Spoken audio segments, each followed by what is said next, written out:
جن کا خون بہت گاڑھا ہوتا ہو یا پھر وہ لوگ جو نشہ کرتے ہوں ان لوگوں کو بھی یہ ہوتی ہے. سگریٹ کی بھی جو بہت زیادہ پیتے ہیں ان لوگوں کو بھی یہ بیماریاں جو ہیں وہ ہو سکتی ہیں.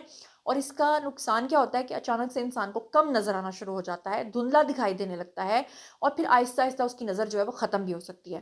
تو آپ کو پتہ ہے کہ پچھلے دنوں میں بھی عمران خان کے بارے میں پی ٹی آئی کی طرف سے یہ خبر پھیلائی گئی تھی کہ جیل کے اندر ان کا انتقال ہو چکا ہے. پھر آپ کو یاد ہوگا کہ یہ خبریں پھیلائی گئی تھیں کہ عمران خان کو اڈیالہ سے منتقل کر دیا گیا ہے کسی اور جگہ پہ, کیونکہ ان کی حالت ٹھیک نہیں ہے, تو تشویشناک حالت میں ان کو منتقل کیا گیا ہے. اور بعد میں یہ خبریں بھی آئی تھیں کہ ان کا جنازہ بھی پڑھا دیا گیا ہے. وہ مر چکے ہوئے ہیں, اللہ معاف کرے, توبہ استغفار. اور اب جو ہے صرف اناؤنس نہیں کر رہی ہے گورنمنٹ, تو دیٹس وائی آپ کو یاد ہوگا کہ علیمہ خان کے ساتھ ملاقات کروائی گئی تھی عمران خان کی. اب یہ پوری ٹیم کی ملاقات کے بہانے سے عمران خان کے اوپر اس طرح کے الزامات لگا رہے ہیں. بہرحال اگر ان کو واقعی اس طرح کا کوئی مسئلہ ہوا ہے اور شوکت خانم کی ٹیم اس میں انوالو ہونا چاہتی ہے تو یہ اداروں کو بھائی اس کے اوپر نظر ثانی کرنی چاہیے. اگر کوئی واقعی بیمار ہے تو پھر ضرور ہونا چاہیے, لیکن اگر یہ بہانہ ہے تو پھر یہ بالکل بھی نہیں ہونا چاہیے. اوپر بلکہ بیرسٹر گوہر نے کہا کہ خبر آئی ہے کہ عمران خان کو اسپتال لایا گیا اور پھر جیل لے جایا گیا, بتایا نہیں جا رہا کہ کس بیماری کی وجہ سے لایا گیا. سوال یہ پیدا ہوتا ہے کہ اگر آپ کی پارٹی کے اس وقت ہیڈ بنے ہوئے ہیں بیرسٹر گوہر, اور ان کو ہی نہیں پتا کہ عمران خان کو لایا بھی گیا یا نہیں بھی لایا گیا, اور اگر لایا گیا تو کس بیماری کی وجہ سے لایا گیا, تو شوکت خانم والے کیسے یہ کہہ سکتے ہیں کہ عمران خان کو ایگزیکٹلی یہ بیماری جو ہے وہ لاحق ہوئی ہے. بہرحال اس کے بارے میں مزید اور کوئی بات نہیں کرنا چاہتی. اب چلتے ہیں آج کی اگلی خبر پہ. اگلی خبر جو ہے وہ یہ ہے کہ اسلام آباد کی عدالت نے وزیر اعلیٰ کے پی کے سہیل افریدی کو گرفتار کر کے پیش کرنے کا حکم دے دیا ہے. اور ڈسٹرکٹ اینڈ سیشن کورٹ ہے اسلام آباد, انہوں نے جناب صاف طور پہ ان کے ناقابل ضمانت وارنٹ گرفتاری جو ہے وہ جاری کر دیے ہیں. مجھے لگتا ہے کہ لانگ ٹرم نہیں چلنے والے سہیل افریدی, کیونکہ آپ کو پتہ ہے کہ اس سے پہلے گنڈا پور جو ہیں ان کے بارے میں بھی اس طرح کی چیزیں آتی رہیں, اور پھر ایک دن وہ لوگ جو کہتے تھے کہ گنڈا پور جا ہی نہیں سکتے, آپ نے دیکھا کہ گنڈا پور کی چھٹی ہو گئی. اب فائنلی عدالت نے جناب سہیل افریدی کو بھی ہر حال میں گرفتار کر کے پیش کرنے کا حکم دیا ہے, اور ان کے خلاف پیکا ایکٹ کے تحت NCCIA نے مقدمہ جو ہے وہ درج کر رکھا ہوا ہے, اور ان کے خلاف کیس کی جو ہے وہ سماعت ہوئی تھی, اور عدالت نے کیس کی سماعت جو ہے وہ 10 فروری تک ملتوی کی ہے, اور اس کے بعد ہر حال میں ان کو پکڑ کے لانے کا فیصلہ کیا گیا ہے. اب اس کے بعد ایک اور بڑی اہم خبر آپ کے ساتھ شیئر کر لیتی ہوں, یہ بھی پی ٹی آئی کے حوالے سے ہے کہ پی ٹی آئی نے سیاسی کمیٹی سے سابق اپوزیشن لیڈر ہیں جی عمر ایوب اور ساتھ ہیں جی شبلی فراز, وہ مستعفی ہو گئے. چلیں جی, پاکستان تحریک انصاف کی سیاسی کمیٹی سے سابق اپوزیشن لیڈر جناب یہ دونوں حضرات جن کے نام میں نے لیے ہیں یہ مستعفی ہو گئے ہیں. عمر ایوب نے P T I political committee میں شرکت سے معذرت کر لی ہے اور کہا ہے کہ قانونی اور سیاسی مصروفیات کے باعث پولیٹیکل کمیٹی میں کردار ادا کرنا اب ان کے لیے ممکن نہیں. کہتے ہیں دیر آئے درست آئے, اگر تو یہ ریزن ہے تو ان کو سمجھ آ گئی ہوگی کہ بھائی ریاست کے ساتھ ٹکریں نہیں لی جا سکتی. انہوں نے کہا کہ پولیٹیکل کمیٹی کی رکنیت صرف موجودہ عہدیداران تک جو ہے وہ محدود ہونی چاہیے. اور عمر ایوب جو ہیں انہوں نے اپوزیشن لیڈر محمود اچکزئی کو پولیٹیکل کمیٹی میں شامل کرنے کی سفارش بھی کر دی ہے. آپ کو کیا ریزن لگتی ہے انہوں نے ایسا کیوں کیا ہوگا, اور آپ پیچھے ہٹنے کا فیصلہ کیوں کیا ہے؟ کیا سمجھ میں آ گئی ہے, واقعی عقل واپس آ گئی ہے, یا کہ آپ کو لگتا ہے کہ کہانی کچھ اور ہے؟ بہرحال آپ جو کچھ بھی سوچتے سمجھتے ہیں کامنٹ سیکشن میں بتائیے گا. اب چلتے ہیں آج کے ولاگ کی سب سے کنٹروورشل خبر کی طرف. یہ ایک ویڈیو کلپ ہے جی یوسف رضا گیلانی کے حوالے سے, اور آپ نے دیکھا ہوگا کہ یہ سوشل میڈیا پر بہت زیادہ پھیل گیا ہے. اس ویڈیو کے اندر بظاہر کیا نظر آتا ہے کہ یوسف رضا گیلانی جو ہیں وہ روسٹرم پہ کھڑے ہیں, وہ سپیچ کر رہے ہیں, ڈائس کے پیچھے کھڑے ہیں, اور اچانک تقریر کرتے کرتے ان کے جو کپڑے ہیں وہ نیچے گر جاتے ہیں, اور اس کے بعد وہ بہت امبیرسمنٹ میں آ جاتے ہیں. وہ اپنے کپڑے جو ہیں وہ اٹھا کے واپس پہننے کی کوشش کرتے ہیں. اتنے میں ایک اور شخص آتا ہے, ان کی مدد کرنے کی کوشش کرتا ہے, لیکن وہ ان کی مدد نہیں کر پاتا. اچھا, اب اس کے اوپر لوگوں نے سوشل میڈیا کے اوپر آ کے ویڈیوز بھی بنائے. یہ اسکرین کے اوپر آپ کو ایک ویڈیو نظر بھی آ رہا ہوگا, اوپر لکھا ہوا یوسف رضا گیلانی ان کی شلوار گر گئی, ایک اہلکار دوڑا شلوار اٹھانے کے لیے, مگر ٹھیک ہے. اب میں بہت سارے لوگ جو ہیں کامنٹ سیکشن میں مجھے پوچھ رہے تھے کہ اس خبر کی کیا حقیقت اور صداقت ہے, کیا واقعی ایسا ہوا ہے.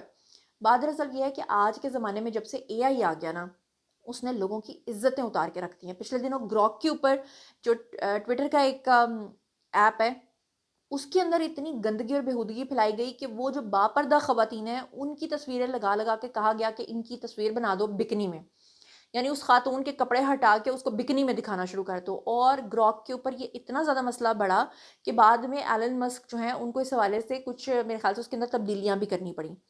اب یہ جو ویڈیو ہے اس کی کیا حقیقت و صداقت ہے میں آپ کے سامنے رکھتی ہوں. سب سے پہلے تو میں آپ کو یہ بتا دوں کہ یہ ویڈیو بالکل جھوٹا ہے, فیک ہے, AI جنریٹڈ ہے. اچھا، اب بہت سارے لوگ کہیں گے کہ ہاں ہاں کیونکہ ویڈیو وائرل ہو گیا تو زنیرہ نے تو ایسے ہی کہنا ہے ان کی سائڈ پہ. تو میں آپ کو کچھ ثبوت پیش کرنا چاہتی ہوں، اس کے بعد فیصلہ آپ لوگوں نے خود کرنا ہے.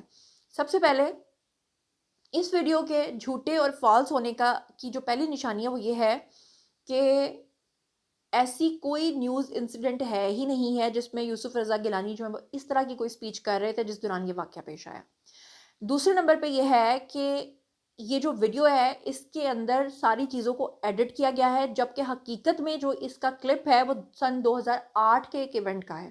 2008 کے ایونٹ کے کلپ کو لے کر اس کو ایڈٹ کر کے آج یہ چیز بنا دی گئی ہے. تیسرے نمبر پہ چیز یہ ہے کہ کہا یہ جا رہا ہے کہ جناب یہ جو یوسف رضا گیلانی ہے یہ سینٹ چیئرمین ہے، جبکہ سن 2008 میں وہ سینٹ چیئرمین تھے ہی نہیں سینٹ کے. پھر اس کے بعد ڈیٹ جو اوپر لکھی گئی ہے جنوری 30 2008 کی وہ بھی غلط ہے. اور آپ کو بتا دوں کہ یہ جو غلط ڈیٹ لکھی گئی ہے اس دن جو ہے وہ لکھا گیا ہے منڈے کا دن تھا، جبکہ حقیقت میں اگر آپ 30 جنوری 2008 کو سرچ کر کے دیکھیں تو اس دن وینسڈے کا یعنی بدھ کا دن بنتا ہے. تو یہ سارے ریکارڈز میں نے چیک کیے ہیں، اس طرح کا کوئی ویڈیو نہیں ہے. یہ صرف اور صرف جو ہے وہ کسی بھی سیاستدان کی کوئی بھی ویڈیو بنا کے کچھ بھی ڈال دیتے ہیں سوشل میڈیا پہ. پچھلے دنوں میں انہوں نے مریم نواز کے حوالے سے بڑے بیہودہ ویڈیوز جو ہیں سوشل میڈیا پہ وائرل کیے تھے، اور اس سے پہلے آپ کو یاد ہے ازما بخاری کے حوالے سے انہوں نے انڈیا کی ایک عورت کے ویڈیوز کے اوپر اس کا فیس لگا کے ازما بخاری کی ویڈیوز بنا کے سوشل میڈیا پہ ڈالی تھی.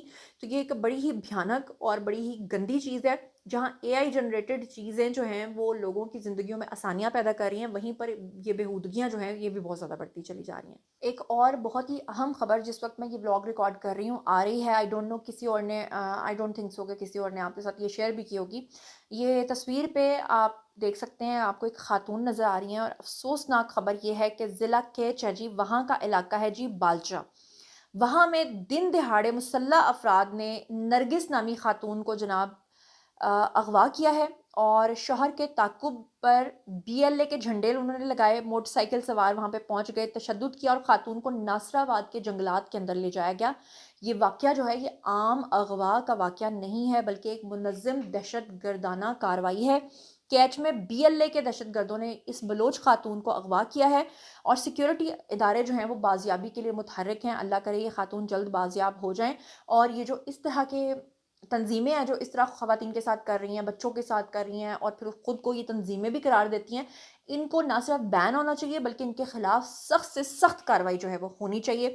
اور اس میں جیسے ہی فردر کوئی ڈیولپمنٹ آئے گی تو میں اس سے آپ کو آگاہ کروں گی. ایک اور بڑا اسکینڈل جو ہے وہ کل کا ہے جو آج کے بلاگ میں آپ سے شیئر کر دوں. پتہ نہیں آپ لوگوں نے یہ سنا بھی ہوگا کہ نہیں، کہ محکمہ صحت خیبر پختونخوا کے اندر 24 ارب روپے کی مالی بے ضابطگیاں جو ہیں وہ سامنے آئی ہیں، اور 24 ارب روپے کا ہیومن کیپٹل انویسٹمنٹ پروجیکٹ جو ہے وہ شدید مالی بد انتظامی بے ضابطگیوں کا شکار ہوا ہے. آڈٹ رپورٹ ان کی آئی ہے، سب کے دل دہل گئے ہیں دیکھ کے جناب کہ منصوبے میں تقریباً 16 ارب روپے کی کرپشن کی گئی ہے.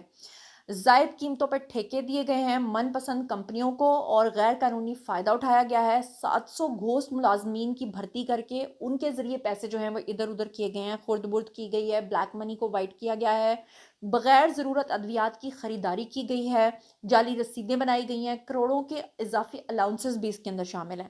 حیران کن طور پہ یہ جو بے ضابطگیاں سامنے آئی ہیں اس کی نشاندہی کرنے والے آفیسر جو ہیں ان کا کانٹریکٹ ہی منسوخ کر دیا گیا ہے، جبکہ ذمہ داران افسران کے خلاف تاحال کوئی کارروائی نہیں کی گئی، کیونکہ نیچے سے لے کر اوپر تک یہ سب لوگ آپس میں ملے ہوئے ہیں. بہرحال جناب باری اب آپ لوگوں کی ہے. سندھ کے اندر کیا ہو رہا ہے اور کتنا گھوٹالا ہو رہا ہے اور کیا کیا گند مچا ہوا ہے وہ بھی آپ کے سامنے ہے.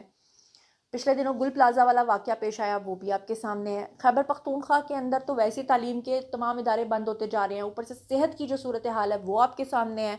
آج بھی لوگ خچروں کے اوپر بیٹھ کے پہاڑوں کا سفر طے کرتے ہیں، نہ کوئی بریجز ہیں تو نہ وہاں پہ پراپر روڈز ہیں تو نہ وہاں پہ لٹریسی ریٹ اچھا ہے. اور اگر ہم دیکھیں پاکستان کے اندر کوئی صوبہ ترقی کر رہا ہے الحمدللہ تو وہ پنجاب ہے، اور پھر جب پنجاب کی ترقی کی بات آتی ہے تو دوسرے صوبے کے لوگ جو ہیں بجائے اس کے کہ وہ اپنے حکمرانوں کے گریبانوں کو پکڑ کے ان سے سوال پوچھے کہ بھئی آپ کو بھی اتنا ہی بجٹ مل رہا ہے، تو وہ الٹا پنجاب کے اوپر تنقید کرنا شروع کر دیتے ہیں. اس بارے میں آپ لوگ کیا سوچتے سمجھتے ہیں؟ کامنٹ سیکشن میں آئیے، شیئر کیجیے، پرسنلی جواب دوں گی. مزید خبریں، ولاگز، انٹرویوز، اساسی تجزیے جاننے کے لیے اور میرے ساتھ کنیکٹڈ رہنے کے لیے چینل کو سبسکرائب کر لیجیے گا. اپنا بہت خیال رکھیے گا. اللہ نگہبان.